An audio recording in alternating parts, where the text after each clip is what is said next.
Blessings, beloveds. Anastasia, Cosmic Astrologer. So I'm creating a video because there's been a request for this particular video quite a few times, and I just had some time today, so I thought I'd sit down and do this for you guys. So my favorite astrological books is the topic. So I've got a few books on my table, and it's just a few, right? But the ones that I'm going to speak about have been and still are the primary books that I've learned from, that I continuously work with, that I continuously reference back to.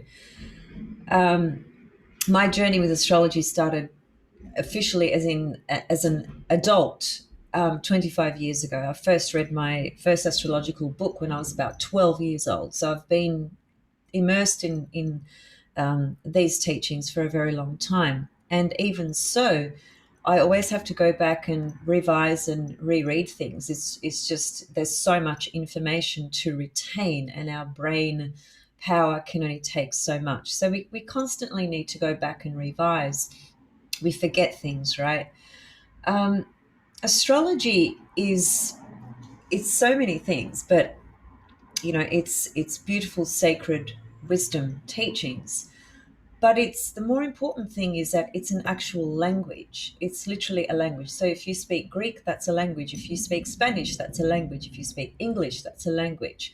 Astrology is a unique language, and it's a symbolic language as well. So reading books and looking at charts and so forth, the most basic level that we all need to get accustomed to and integrate into our understanding are the symbols, which are, for instance, the glyphs, the glyphs for the planets, the glyphs for the signs, the glyphs for the aspects, the glyphs for the asteroids. And when you actually have studied enough and you're familiar with all these symbols, it just makes it a lot easier when you're looking at a birth chart, first of all, and when you're reading books as well, because there's often a lot of symbols and glyphs that are referenced throughout, so much of the literature. So you need to have those basics down, 100%. That's the first thing. Now, the first book I'm going to bring up is this one. So it's Horoscope Symbols by Rob Hand. Okay. Now, Rob Hand is, one of the greats in the astrological world and community. He has contributed so much to the astrological community. It's sort of hard to where do I start with him? He's now in his what is he? He's almost I think he's in his 80s, early 80s at the moment. He started astrology when he was 17 years old. He was born into a family of astrologers. His father was an astrologer. He was one of the first people to create astrological software for computers back in the 70s, where we didn't even have these sorts of computers that most of you are familiar with in this day and age. He's translated, old texts and literature from other languages. He's traveled the world. He's a historian, a philosopher. He's known as he was given an award. There's so much to his life. It's a very rich life that he's had, and just how much he's contributed. I actually was very lucky to meet him back in the 90s here in Australia. We have this convention just in the same way America has conventions and the UK has conventions. I'm not sure about Europe. They probably do, as in other parts of Europe other than London, the UK. So what's the one in America? I think it's UAC. I think that's the one. So we have an Australian equivalent, conference, which happens. God, I haven't been to one for so long. I've just forgotten how often it happens. It's either every 3 or 4 years, something like that. So back in the 90s, I went to one of those conferences and I did some workshops with some of my absolute favorite astrologers, one of which who was Bernadette Brady, who's an Australian lady who migrated to the UK about a decade or so ago, and she's also um, one of the greats as well in terms of what she's contributed, and her teachings and the books that she's written.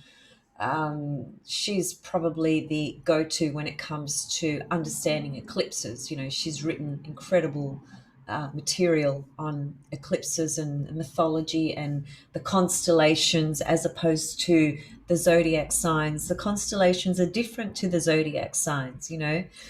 So there's a lot to understand. You know, you can study astrology for, you know, 1,000 lifetimes and you still will not have learned everything. It's impossible.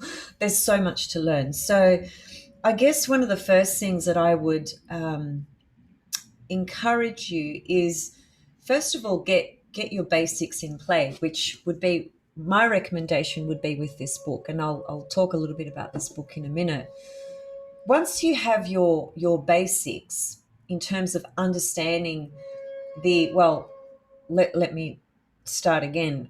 If you're working with the tropical zodiac, which is what I work with, which is Western astrology, which is based on the seasons, um,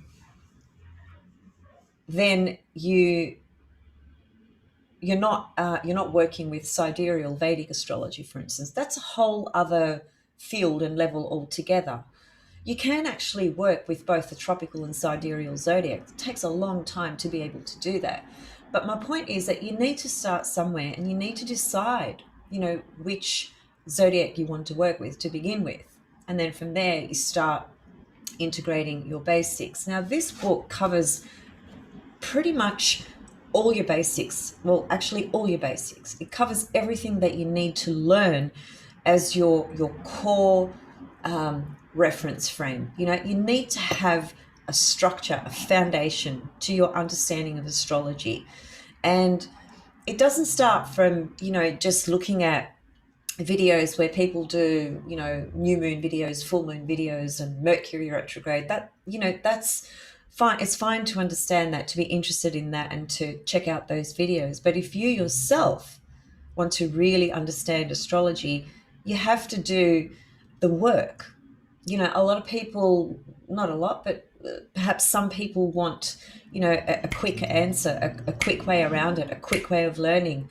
And because there's just so much stimulus, you know, there's so many YouTube channels, there's so many videos, and it's like we get, you know, sort of bombarded by so much. But it is important to either, you know, study with somebody, or you can study yourself as well, you know, or both, of course, which you would need to do both. Or if you study yourself, you can learn yourself as well. You don't necessarily have to go and do a training program to become a professional astrologer. Um, Somebody could study, you know, in a training program for 4 or 6 years or something like that, and come out of that and not necessarily be a great astrologer, because it's not the training program that will make you an astrologer. It's that will certainly help, but it's in my opinion, and through my experience and through what I've seen over the years and what I've learned, you either understand it, or it's either you get it or you don't get it. It's not an intellectual study. It is on a certain extent. So I'll just let, oh, it's gone.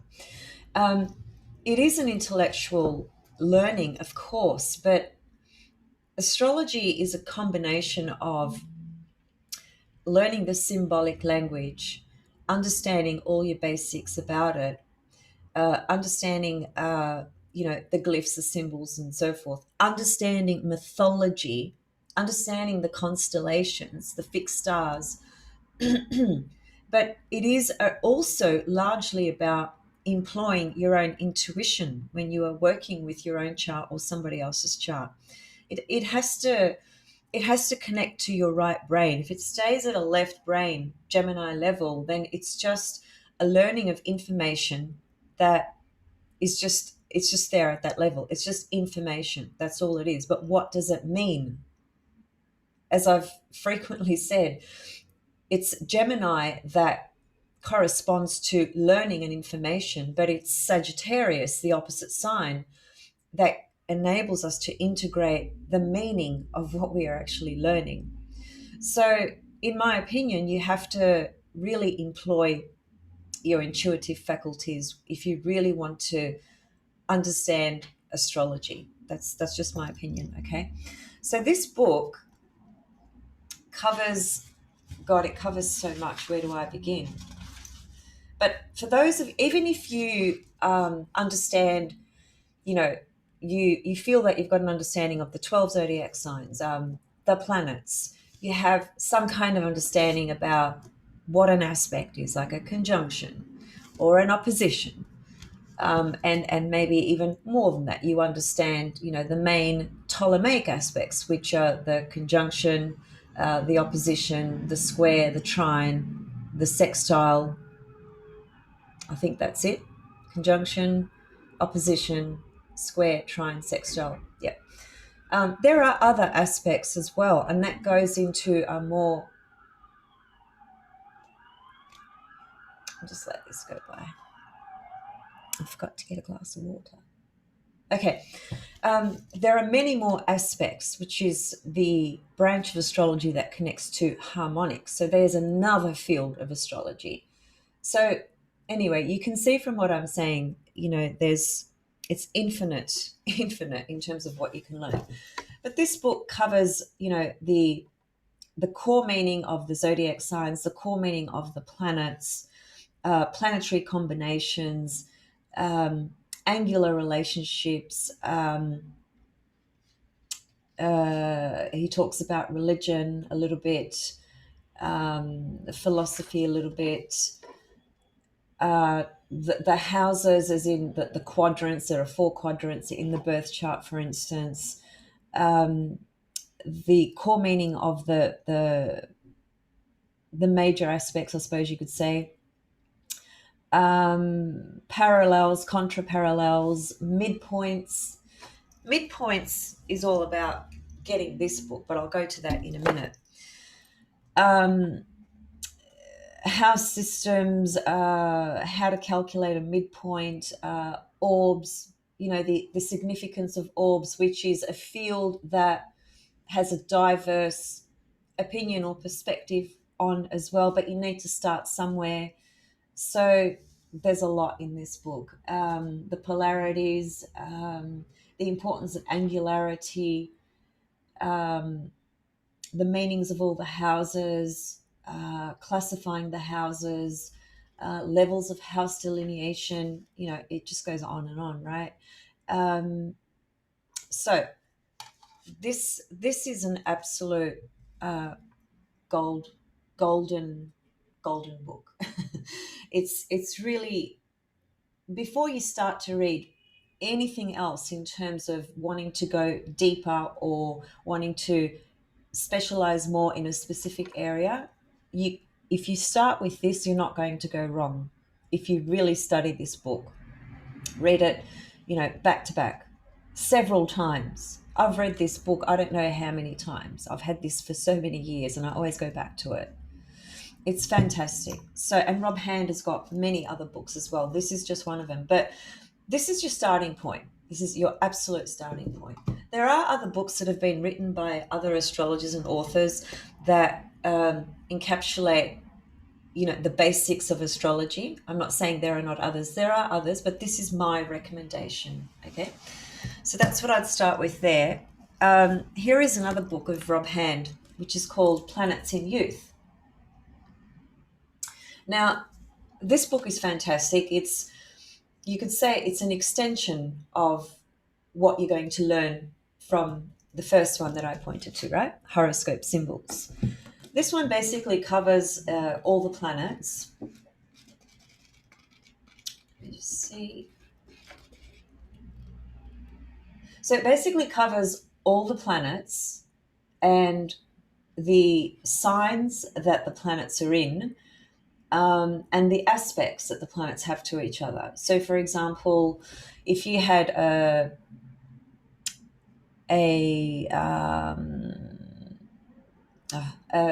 Pluto aspecting your sun, let's just say, keep it very simple, let's just say it was a conjunction, right? Which many people do. Well, you'd go to Pluto, the Pluto section in this book, and it's great the way it's organized, because see how you can see the Mercury symbol there. So there's symbols, all the way through for all the planets. So you can get to each section very quickly, is what I'm saying. But you need to be familiar with the symbols, right? So we go to Pluto. He talks about Pluto in relationship to the ascendant. So if it's on your ascendant, if it's square your ascendant, Pluto conjunct the Sun, Moon, Venus, etc., etc. All right. So this book tells you the meaning to any planetary bodies that are forming a relationship to each other. Okay. It doesn't cover all the aspects, but it covers the major aspects. Okay. So, and this is really easy to read. Now, it's in some cases it's very black and white as well. And what I would say to those of you that are beginning in astrology, when you read whatever material you read, you need to always keep an open mind, okay? Because there are always variations to things. There are always different manifestations to things in a person's life through their birth chart. And that's where you would start to explore more complex and deeper aspects of astrology, which would be evolutionary astrology and esoteric astrology. Okay, those two fields are incredibly complex and deep, and take you into another field altogether. But either way, the most important thing is you have to get your basics in play before you jump ahead and try to understand esoteric or evolutionary astrology. Now, some people can just go straight into that and somehow have that ability to just work it out, to connect, to tune into it. I'm not saying that's impossible, but I am saying that it is wise before you dive deep into these more specialized sort of fields to get your basics integrated, right? And so these two books that I've just spoken about are fundamental, in my opinion, when you are learning astrology. And I'll tell you now, even if you read both these books back to back several times, you will always go back to them. That you'll always reference them. They will always be useful in your library. You'll never be in a situation where you think you've wasted your money, or you'll never go back to that. You will, trust me. I've been doing it for years.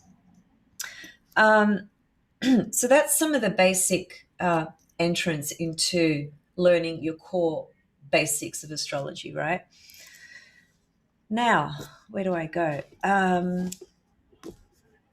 Some of the other books are a lot more specialized,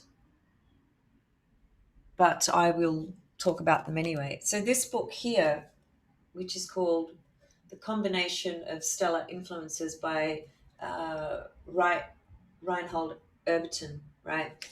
This is a school of thought that emerged from Germany some time ago. This guy was born, I think, in the 1900s, so it's a pretty old school of thought. It's been around for a while. It's not ancient, obviously, but it's still been around for a long time. It's all based on midpoints. There are. It's also known as cosmobiology, right? So you may come across a book that makes reference to cosmobiology. It just basically means midpoint structures in your birth chart. So just to give an example so that you're all kind of following what I'm saying here. So this is just a chart for today, right? So it's no one's chart. But let's just say this was your birth chart, okay? Well, midpoints can be calculated by hand, but you have to know the 360 degrees of the zodiac. That is the 360 degrees, 1, 2, 3, 4, 5, etc., right through to 360. You have to be good at maths. You have to be able to divide. You have to know a lot of things before you can just kind of do it through visually looking at a chart. So, for example, if I was to ask you, what is the midpoint between Mars and the sun in this chart? Would you be able to work out what degree lands at the midpoint of those two planets?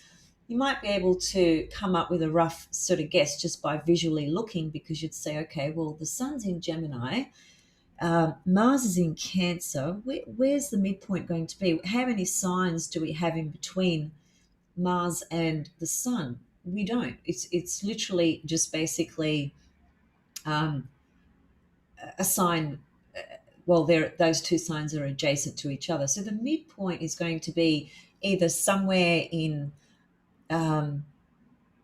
well, the sun's at 0 and Mars is at 16. So the midpoint's probably going to be somewhere in late Cancer, I'd say. Anyway, instead of trying to work it out like that, my point is this. If you've got astrological software now, different astrology programs have, their settings worked out in different ways. So I can't tell you what it's going to be for the program you're using, but I can tell you where you would go if you were working with Solarfire, which is the program I'm working with, right? So you see on the right-hand side here, there is a selection of different tabs. If you click reports, there are a number of options in this box on the right-hand side. Each section brings up different things. Now, we are trying to establish midpoints at this point, right? So we would go to a line here that says midpoint listing, okay? So you click on that, and voila, it brings up every single midpoint that is in the birth chart between everything. Every single, let me just move that out of the way. So everything you see in this 360-degree circle, where everything is placed, we can have a look and find the midpoint between Sun Vulcan, Sun Mercury, Mars part of fortune, Moon Pluto, Jupiter Saturn, absolutely anything, okay? And midpoints are a very important component of your astrological work, both in your natal chart and in forecast work or predictive work as well. There are midpoints that get triggered through transits at different times in your life. And if you're not aware of midpoints, you're going to miss that altogether, right? So midpoints can be very, very powerful activation points, both in your natal chart and in forecast readings.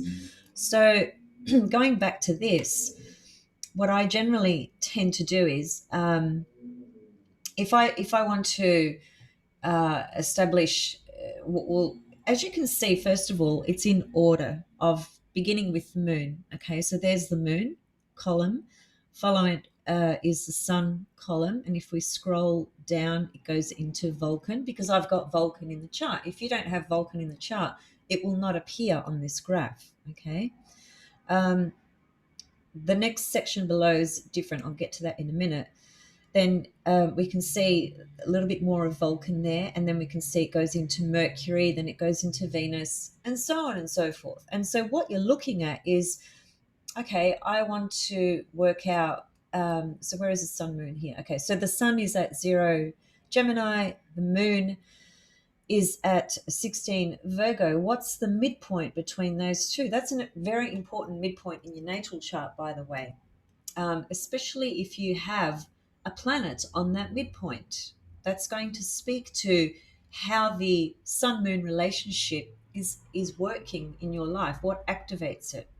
What's the story around the sun-moon relationship in your chart? First of all, the sun-moon relationship in your chart has its own story because it's going to be in a particular phase. The sun and the moon are always in a particular phase to each other, just as every planet is actually, right? So we would just bring that column back here. So the sun moon midpoint in this chart that we're looking at is at 23 degrees. The first column tells you the degrees. In the center, you can see the symbol for Cancer. And the last column tells you the minutes. So you always know when you're looking at this graph, you're dealing with degrees, sign, and minutes. Okay, so the sun moon midpoint here is 23 degrees of Cancer, and 17 minutes. So is there anything here at 23 degrees Cancer? No, there isn't. The other thing that you could do is you'd go to the opposite point, which would be down here. Let me just get some.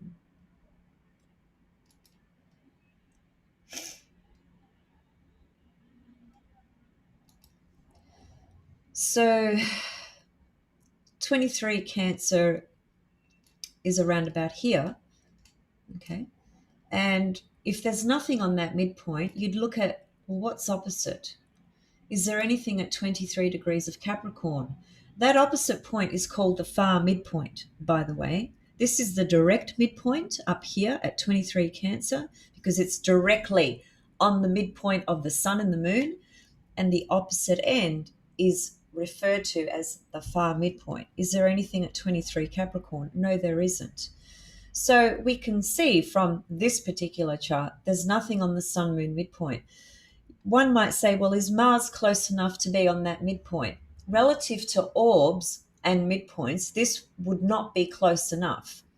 It's, what is it about?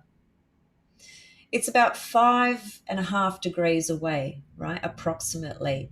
Some might say, well, that might actually, that might speak to that sun moon. And it might, the sun moon midpoint. It might be too far. And you can't make that decision just by looking at the chart in 100% no uncertain terms that it is on that midpoint until you speak to the person. When you speak to the person and you ask specific questions, you'll get the story of whether Mars is on that midpoint, because their life relative to the inner feminine and masculine, and if it's a woman and she's heterosexual and she has relationships with men, or if it's a man and he's a heterosexual male and has relationships with women, the Mars component is going to play a very important, significant role in his relationships. It's also going to describe elements about his parents as well. So there's lots of layers to this, right? But anyway, at this point in time, I'm just helping you guys identify a midpoint structure. And this is a very basic one and a simple one. The far midpoint, which is directly opposite. And this book here, so I'll just pop out of sharing my screen. So this book here gives you the meaning to all the midpoints. Now, one thing I want to say about this book is that it was written by a German astrologer author in a time where life was a bit bleak. So some of the descriptions are a little bit harsh, and unfortunately sometimes they're extremely accurate as well. Fortunate depends how you look at it, I suppose. My point is that expect some pretty bleak descriptions of certain things, especially when you are looking at Mars, Saturn, Pluto components relative to midpoints. He doesn't have a lot of great things to say about it, but I have found that what he does say speaks to a lot of truth, actually. And the reason I say that it might be difficult to to know this, or the other way to look at it would be, it gives you a greater sense of insight, a greater sense of understanding why something perhaps at the core of your life is such hard work, and why it's just ongoing and ongoing, and it's like, grinding and grinding and grinding, and it's like you keep working at it and keep working at it, and and sometimes it may feel like you're not really getting very far, right? But we're always growing and evolving.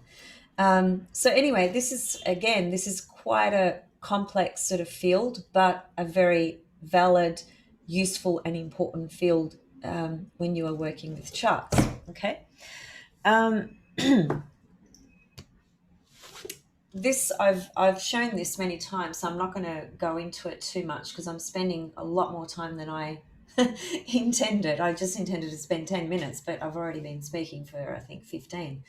Um, Aspects of Dynamics Analysis by Bill Tierney. This is my number one book for understanding aspect patterns. It has all the aspect patterns and much more. I can't recommend this enough. You absolutely, if you want to understand aspects, you absolutely need that book. It's the best book written, hands down. There's hardly any books written of this level of understanding and context. No one has put together a book like this except this guy. It's phenomenal. Asteroid Goddesses by Demetra George. I love this book. I love it. I always go back to it. She doesn't focus on all the asteroids in here because it would just be, volumes and volumes. There are so many asteroids. But Demetra George specifically works with, well, she does work with other asteroids, but predominantly, especially relative to this book, she works with Pallas Athena, Juno, Ceres, and Vesta. And they're known to be the four major asteroids, if you like, right? So this book goes into the mythology, the Greek, Roman, historical, mythological places and context and stories. It's so rich. It's wonderful. And then she's got a very small description of Juno in Capricorn, Juno in Aquarius. It's a very, very small description. I think if she had the time, she could, or somebody else could, add so much more to the sections where she talks about Juno in Capricorn. But the little sentence that she gives is still good. It's good to give you a basic understanding so that you can work with that, right, and expand on that yourself. We can't rely on everybody to give us everything we need. We also have to expand our own knowledge and wisdom ourselves as well, through constant looking at charts, constant observation, correlation. Yeah. So, but the mythological components that she goes into, because she's Demetra George is just hands down just incredible in her knowledge of Greek and Roman mythology. So that's another one. I recommend this 100%. It's called the Rulership book by R.E.X. Bills. Okay. Now, this is just basically in alphabetical order everything that you can think about in life. How does it correspond to a planet and a sign? So what are all the things that Mars would correspond to? This book will tell you. What are all the things that Uranus corresponds to, Saturn, Pluto, etc., etc. One of the best books out there relative to expanding your knowledge base of what the planets connect to in life, right? Now, this one here, Chiron, Melanie Reinhardt, who I absolutely adore. She's an incredible astrologer, and she's been the Chiron lady. She's the lady who's brought us beautiful teachings and insights into the healing journey of Chiron. This is a really old book. She's got other ones that are newer than this, but this is just a great book of Chiron through all the signs and the houses. Okay, she goes into it quite deeply. There's quite a few pages on each Chiron position. So you're going to get quite a substantial understanding and level of depth in her work. She's fantastic with the richness of mythology and understanding the centaurs, and namely Chiron. And she's the one that's also spoken about Chariklo. Chariklo was actually Chiron's wife in myth, and Chariklo is an asteroid which you can look at in your chart. So you could look at if there is a connection between Chiron in your chart and Chariklo, and that would show you a big, big story in your own life from the point of view of the archetypes of Chariklo and Chiron. And Chariklo, in short, she was a carer. She was a nurturer and a carer, and she really helped Chiron a lot in his own personal journey, right? So that's it in short. Obviously, there's a lot more to it than that. But Melanie Reinhardt is the one who, as far as I know anyway, who brought Chariklo into the consciousness of the astrological community. And she's the one that's done the most Chiron work. There is another lady called Barbara Hand Clow, who's also done work on Chiron as well. So that's another one you could keep in mind. Um, Soul-centered astrology, which is esoteric astrology. Esoteric astrology is so complex, it's so deep, it's so different to the way we normally work with astrology, and it really is a specialized field.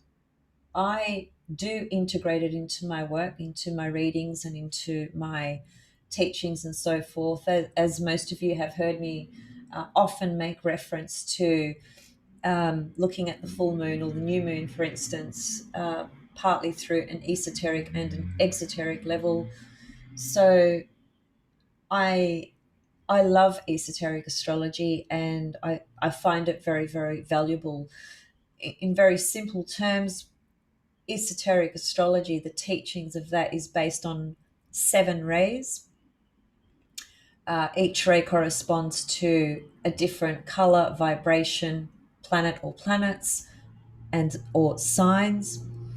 Um, we There are a few levels of how we work with that, but one of the main ones that I work with is understanding what the personality ray is and what the soul ray is for the person, because at the absolute core of esoteric astrology is, and I've said this many times, is the alignment of soul personality. The integration of that is the essence of life. Anyway, Alan Oken, who's a very well renowned known astrologer as well, American, lives in Bali, been around for a long time. I think he's, how old is he now? He might be 70 now, I suppose, around about that. He's been around a long time. He's written this book. Now, you can go to esoteric astrology is so vast, so deep, so complex, and it takes us back into very old teachings that come from Alice Bailey, and there's volumes upon volumes that she's produced, and it would take you lifetimes to read all the material she's written. But what Alan Oken has done, and like we are so blessed that he has done this, he's through his own understanding and study and research, he's put together in this one book, again, the core basics of esoteric astrology. And when I say core basics, believe me, this book is far from basic. It's really deep material, extremely deep material.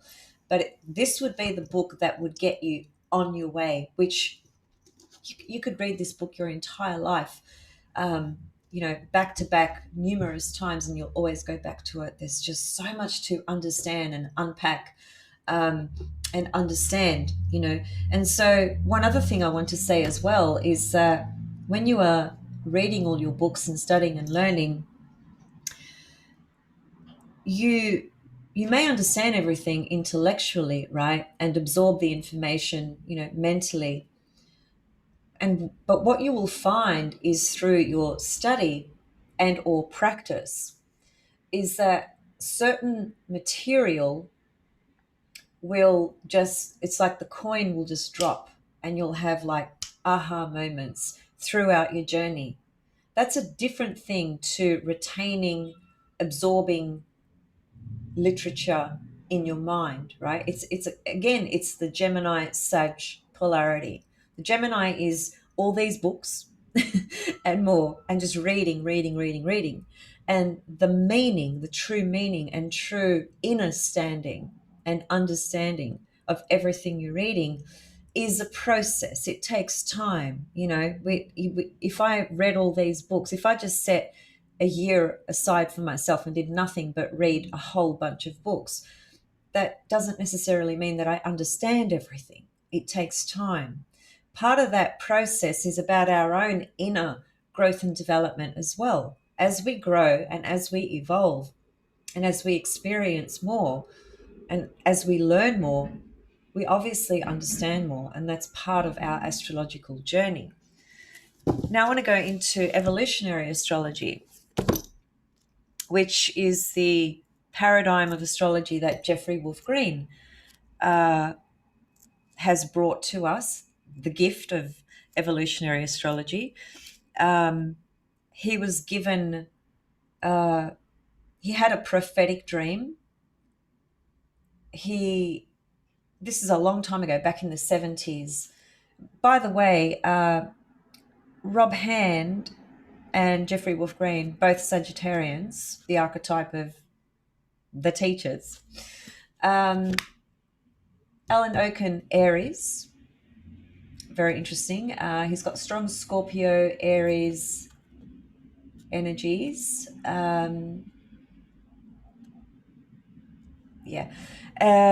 So Jeffrey Wolf Green had this prophetic vision dream, and in that was the believe it or not, in that dream was the whole birthing of evolutionary astrology. It was that dream that inspired the writings and the teachings of evolutionary astrology. And it was Sri Yukteswar that he was connected to. So it says that in 1977, after receiving a dream from the spiritual master Swami Sri Yukteswar, Paramahansa Yogananda's guru, that evolutionary astrology was born. Jeffrey Wolf Green is, very, very unique, very unique, and his teachings and his work is again at another level altogether. Now, if you want to start with working with evolutionary astrology, this is the book that you could get. E.A. Glossary, Guiding Principles of Jeff Wolf Green Evolutionary Astrology, compiled by Linda Johnson and the School of Evolutionary Astrology. So basically, it's material from numerous workshops and talks that he did over many, many years. So people have just compiled everything together and bringing the teachings of evolutionary astrology in this book. This book is very, very complex. There's a lot to learn and understand, and there's a lot of reading here. But basically, covers everything: the signs, the planets, the aspects, asteroids, the different evolutionary states that Jeffrey defines as the consensus state, the individuated state, and the spiritualized state. And all three of those states have substates attached to them as well, right? So it's a whole field, it's a whole dimension, it's a whole area. I think they do offer training courses or material on the evolutionary website. If you go to Jeff's website, I think his daughter is maintaining the business of that now. So if you wanted to actually study with their material, you can do that as well, or you can just buy the books and start to integrate and learn and absorb it and practice with it yourself, which takes a very long time. And then these are my absolute favorites: Pluto 1 and Pluto 2 by Jeffrey Wolf Green, of course. These books are, they're just magical. All you need to know about Pluto from an evolutionary level in these two books. Hands down, two of my favorites. And I just would like to also introduce Mark Jones. He's an English fellow who is I think he refers himself a psychotherapist. Yeah, a psychotherapist um, who has written this book and has also just recently released another astrological book on planetary cycles and the nodes. Um, this book is all about Pluto, Uranus, and the nodes. Um, Obviously, Mark Jones is open to previous lifetimes because of the way the material has been written, and evolutionary astrology, clearly is about previous lifetimes, present lifetime, and future lifetimes. That's why it's called evolutionary astrology. We can't evolve in just one lifetime.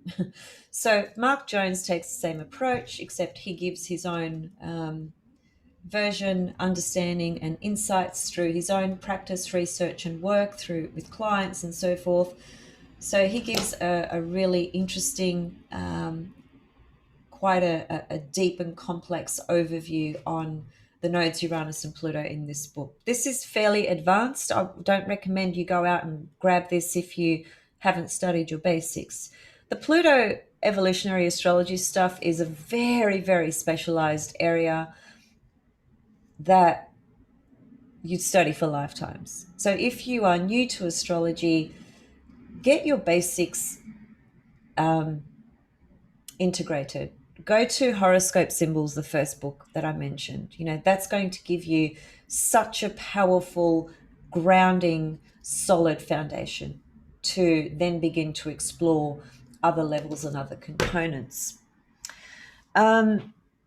If you're interested in eclipses, I mentioned Bernadette Brady earlier, The Eagle and the Lark. This is actually a book that helps you understand various predictive techniques, secondary progressions, transits, and she's got a couple of methods here that are pretty unique to her own style that she teaches.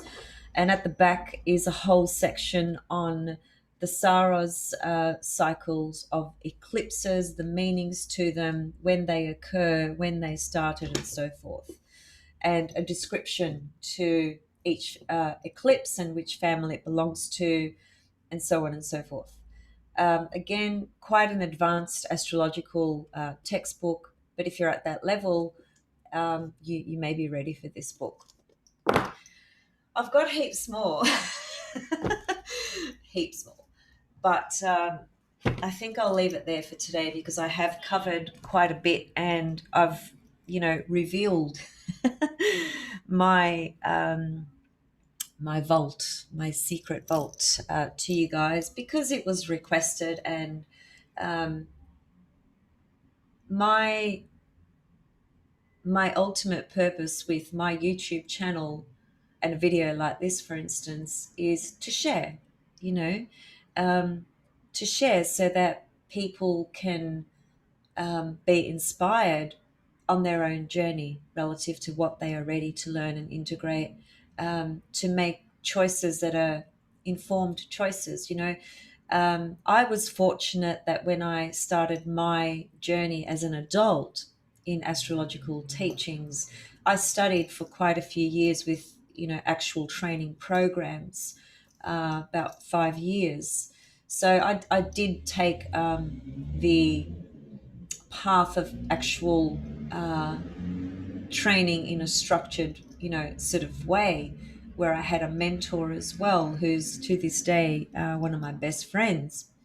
And his style, his method, his technical mind, his ability to rectify charts, his methods are out of this world. They are phenomenal. They're extremely, extremely unique. I've asked him to come onto this channel to speak about some of his methods, but he's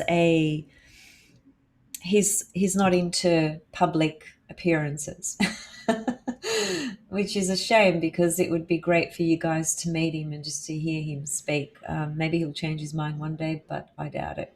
He's the Vulcan kind of figure if you've heard me speak about Vulcan, which is used in esoteric astrology a lot, or all the time, Vulcan was a mythological character who he was an alchemist. Vulcan in the chart shows us the work that we are doing behind the scenes. So it's not about, being glorified or admired or appreciated or respected in the eyes of the world out there, or anybody out there for that matter. It's the work that we do behind the scenes from the point of view of our own growth and evolution, karma, dharma, what we need to heal, resolve, work through, and so forth. And Vulcan is very strong in my mentor's chart, my best friend, and it describes a big component of his life story, which is he's always worked behind the scenes. He's just not one of those public, one of those public kind of people. He's more Neptune, Pisces, Vulcan, 12th house, hidden.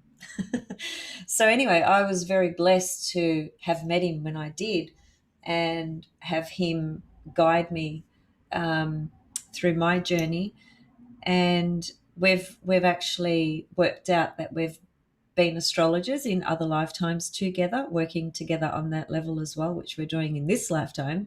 So we've just picked up where we left off in a previous lifetime.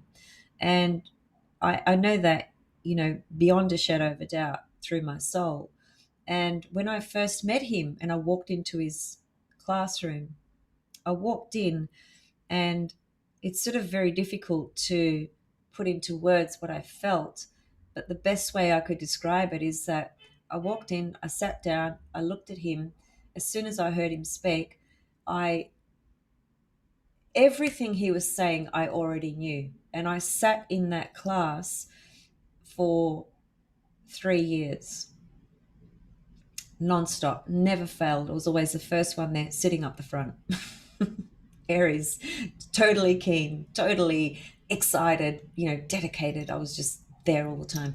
And everything that was unfolding was in some way, shape or form, I knew it and I understood it. Even though it sounded like it was new to me, I knew it, I understood it, I actually got it. I just connected straight away. So that was my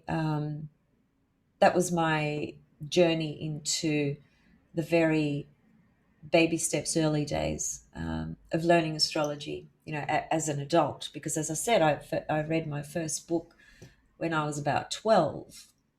So I will leave it there. There are many other books, and maybe I'll do a part 2 somewhere down the track. If you guys are interested, let me know in this video if this was helpful for you, and if you have any questions relative to the material I've provided today. But just it's always good to kind of do your own sort of investigation and research as well. I've given I feel that I've offered a very solid, clear pathway towards, with no uncertain terms. Every book I have mentioned today is extremely valuable, worthy, useful, and an absolute must in your library if you're going to be a practicing astrologer, or even if you are just not wanting to work with astrology as a professional astrologer, but you want to just as a hobby, just something as you do in your life just as a hobby, but something that you're really passionate about. Because even if it's just a hobby, you still need to understand it, right? You need to understand the mechanics of it, the language. Okay, I'm going. See you guys soon. 21st, we've got about 5 days before the lunar eclipse kicks off. So, that's really interesting. It just occurred to me, it's a lunar eclipse in Sagittarius. And what am I doing today? I'm sharing wisdom through what I'm able to share wisdom with relative to what's helped me in my learning. How Sagittarius is that?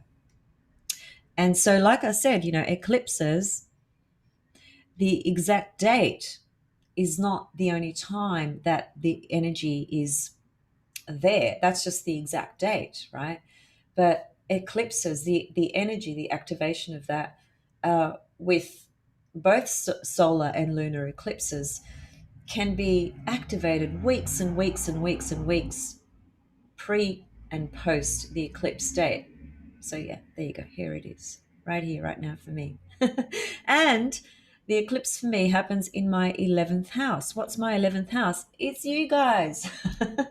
It's my audience. It's my students. It's my groups, groups that I'm connecting with, my friendships, all that sort of stuff. So it can't be more literal, can it, really? See you guys soon. Thanks for watching. I hope it was helpful for you. Bye. Much love.